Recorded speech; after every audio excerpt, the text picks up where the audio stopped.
स्वागत है आप सबका डिफेंस कोड पे। और इस वीडियो में हम बात करने वाला एक टॉपिक के बारे में, साथ में कुछ जो अपडेट है वो भी कवर यहाँ पे कर लेंगे। टॉपिक रहने वाला है इंडियन नेवी के बारे में। इंडियन नेवी की ज्यादातर जो वॉरशिप है वो फॉरेन इंजन से इक्विप्ड है। अब यहाँ पे प्राइमरली दो तरह के इंजन लगे हुए हैं। पहला आपका यूक्रेनियन इंजन जो कि आपने प्रोक्योर किया यूक्रेनियन कंपनी जोरिया मैस्प्रोकेज से। तो ये जो पर्टिकुलर इंजन है वो आपके तलवार class ship, Rajput class ship और जो दिल्ली क्लास वॉरशिप है इन सभी में लगे हुए हैं।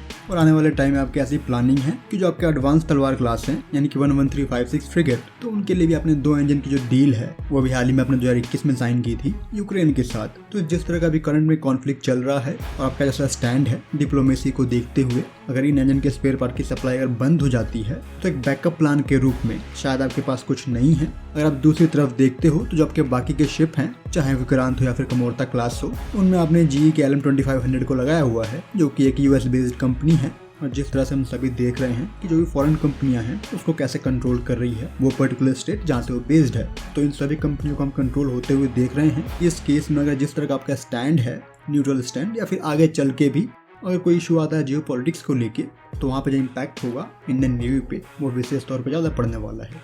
तो क्या इन सभी चीज़ों को देखते हुए ये सही टाइम है कि जो आपके पास Kaveri marine gas turbine engine है उसकी पावर को आप अपग्रेड करके फिर से रिवाइव करो?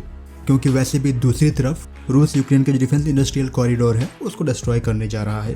तो आगे चल के कुछ बचता भी है या नहीं आपके सप्लाई चेन के लिए, उन सबको सामने रखते हुए ये बिल्कुल सही टाइम रहेगा कि आप KMGT को अपग्रेड करो और रिवाइव करो। हालांकि वो प्रोग्राम ऑफिशियली बंद नहीं हुआ है, लेकिन आपके पास ऑप्शन है कि उस पर और काम करके जो हायर शाफ्ट पावर है वो आप जनरेट करवाओ। अभी करंट में जो पावर आपको इससे मिल रही है वो 12 मेगावाट की है और उतनी भी पावर वो ज़्यादा देर तक सस्टेन नहीं कर पा रहा है।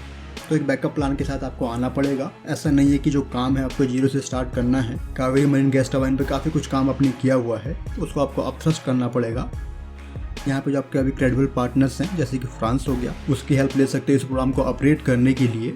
काफ़ी कुछ काम DRDO ने किया हुआ है। या तो आप एक जो डील है वो साइन कर सकते हो साफ्रान के साथ, या फिर इस मरीन गैस टरबाइन में हेल्प के लिए जो रोल्स रॉयस है उसकी हेल्प आप ले सकते हो। मेरे ओपिनियन में DRDO को इसको लेकर ज़्यादा इशू आना नहीं चाहिए अगर वो पावर को ऑपरेट करना चाहते हैं।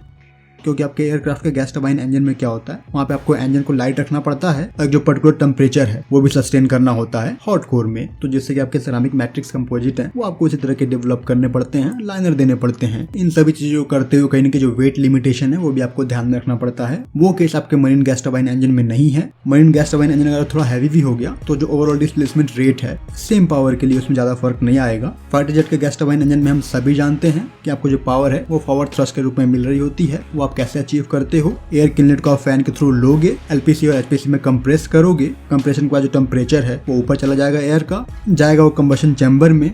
वहाँ पर जैसे ही फ्यूल के साथ वो मिक्स होगा तो फ्यूल का जो एटमाइजेशन है वो होगा। बर्न होने के बाद जो हाई टेम्परेचर वाली एयर है वो आपको मिलेगी, जिसको आप छोड़ देते हो HPT पे, हाई प्रेशर टरबाइन पे और लो प्रेशर टरबाइन पे। वहाँ से एनर्जी निकालने के बाद वहाँ पे एडिशनल फ्यूल को ऐड कर देते हो और एक्सपैंड कर लेते हो नोजल में। और जैसे ही वो नोजल से बाहर निकल रहा होता है तो मास फ्लो रेट है वहाँ पे वो काफी डेंस है, जो कि उसको हेल्प करता है नोजल के लाइनर पे एक्सपैंड होने में। फिर वो बाहर निकलते हुए आपको आगे प्रोपेल करता है थ्रस्ट के रूप में। तो यहाँ पे ये जो बेसिक फंक्शन है वो एयरक्राफ्ट के जेट इंजन के लिए है। जबकि मरीन गैस टरबाइन इंजन में क्या हो रहा है, आपने एयर को सबसोनिक पे लिया, सेम सारी चीजें वही आप करोगे, लेकिन यहाँ पे क्या हो रहा है जो आउटलेट है उसको आप बड़ा कर देते हो। तो यहाँ पे इस इंजन में डिफरेंस ये है कि ज्यादातर जो एनर्जी है वो HPT और LPT पे निकाल लेते हो आप, क्योंकि वहाँ पे एक जो शाफ्ट है वो आप जोड़ देते हो। तो उस रोटेशनल पावर को आप ट्रांसफर कर लोगे एक शाफ्ट पे जो कि कनेक्ट होगा गियर बॉक्स से, और वो गियर बॉक्स जुड़ा रहेगा आपके प्रोपेलर से। यहाँ पे हम गियर बॉक्स इसलिए देते हैं कि जो आपका गैस टरबाइन इंजन है वो काफी तेज रोटेट होता है और आपको हर वक्त जो रोटेशन की रिक्वायरमेंट है वो वैसी नहीं होती है। तो वहाँ पे आप गियर देके अपने अकॉर्डिंग जो भी रोटेशन रिक्वायर्ड है वो आप भेजते हो प्रोपेलर पे।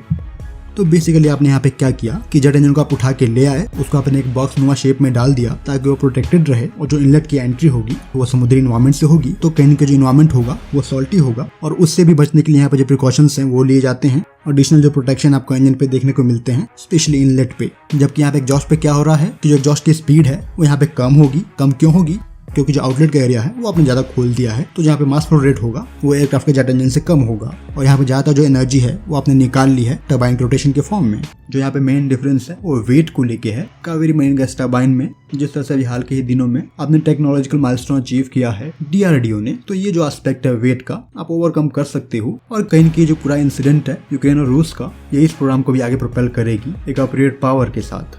तो होपफुली ऐसा आपको देखने को मिले। अगर ऐसा होता है तो मेरा अनुमान है इस पर्टिकुलर इंजन पे जो टाइम है वो ज़्यादा लगना नहीं चाहिए। अगर आप इंडस्ट्री को भी यहाँ पे जोड़ लेते हो तो 5 से 6 सालों में ये संभव है। अगर ऐसा कुछ अचीव भी करना है तो आपको आज से ही सोचना पड़ेगा।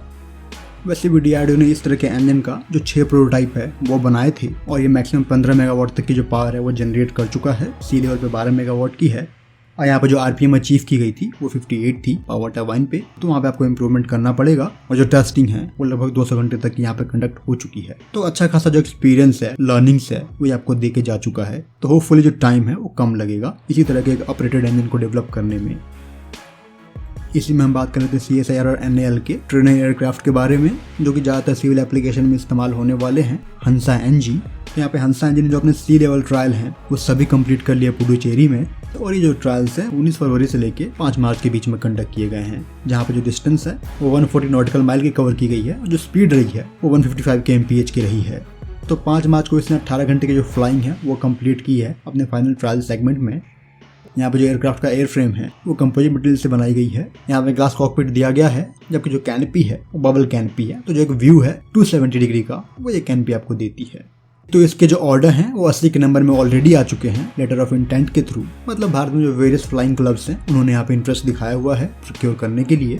तो जल्दी इसको DGCA का जो अप्रूवल है, टाइप सर्टिफिकेशन, वो दिया जाएगा। अब तक यहाँ पे 37 फ्लाइट कंडक्ट की जा चुकी है 50 घंटे से ऊपर।